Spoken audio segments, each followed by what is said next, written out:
Hello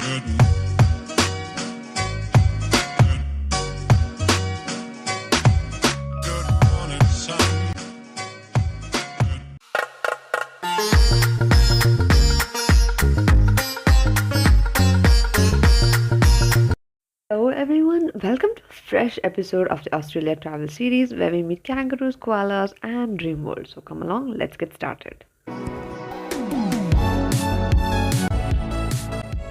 So, of course, Little Miss has to get ready first, so she gets very confused about what to wear, like the earrings, and it's either the red one or the pink one or the beautiful butterfly one, which she thinks the audience can see, but it's way too small and they can't, or this one. And yeah, Miss finally settles with this one.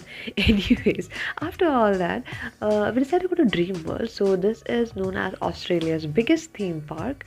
It is not as big as the other theme parks like the Ferrari World in Dubai, which we went to, or the Disneyland US, or the one in Paris, which we visited. It is the biggest one in Australia. So if you are going there, go there with that expectation. Also, it's very hot, so lip gloss, sunscreen, hats, sunglasses, everything, please carry them. One more thing, on the rides, they do a thorough checking of each badge. They make you remove any loose earrings, necklaces, hats, even glasses. So yeah, you can go prepared, but there are like little slots where you can keep your things, so I think it's pretty safe there. They have a really delicious breakfast filled with greens and poached eggs, fruits, veggies, ham and cheese and all that, and even marshmallows with ice cream. Unlimited marshmallows, guys, get that. After that very filling breakfast, I take my meds because girls gotta take her meds, otherwise I don't want to fall sick again and get my lungs into trouble. Anyways, there was a little kid also who traveled with us. We traveled with Thomas Cook, and it was all Indians from all around the world willing to explore the world. It was very cute. We played with the kids so much. Some people, I don't know why, they literally went shopping before instead of coming here, like it was optional. I was like, why would you miss out on this which is already paid for and in the itinerary just to spend more money?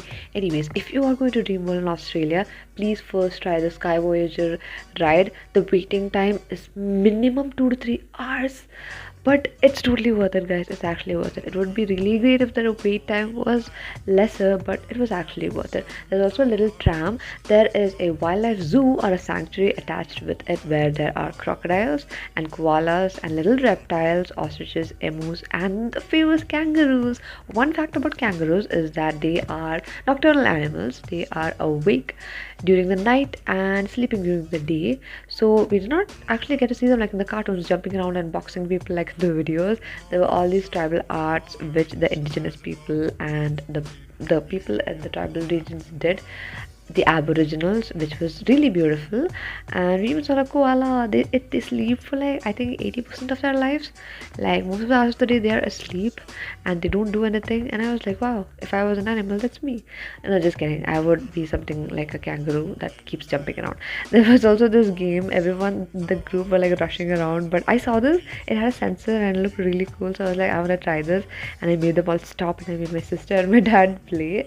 So you had to basically like whip the barrel with a rope and make it fall down. The sensor most of the time sensed it all correctly. And there was this little place where there was a book lit up, and if you did this motion with the ledge, it moved its pages, and there was like a moving sound of the pages, but I just couldn't see the pages flipping. I think it was a technical difficulty. But anyways, after that we saw the Woma python. My sister was quite adamant on wanting to show the python with her finger, which was perfectly manicured actually, but then I was like, nah, I'm gonna show it. Anyways, this was a python. All of them were actually hibernating or asleep, so it was very hard to get shots of them. And there's a rainbow serpent which is Yunguroko. We were quite unsure of how to pronounce it. They showed the entire life cycle in the stages. The only bad part about going on a trip or like a travel agency with a bunch of people is that they go way too fast and you don't have enough time to read the boards or explore. I prefer being a flaneur, someone who walks around, goes slow and explores the places on their own pace, but you're forced to do that. But at the same time, there are advantages too. Oh yeah, also this is an animal that has a head and a tail that looks similar just to escape predators, and I think that sometimes nature is so cool and smart There's a statue of the crocodile, with which obviously I wanted to post. Speaking of which, yeah, always traveling in a group or a pack is very useful because most of the time you were unsure of where to go.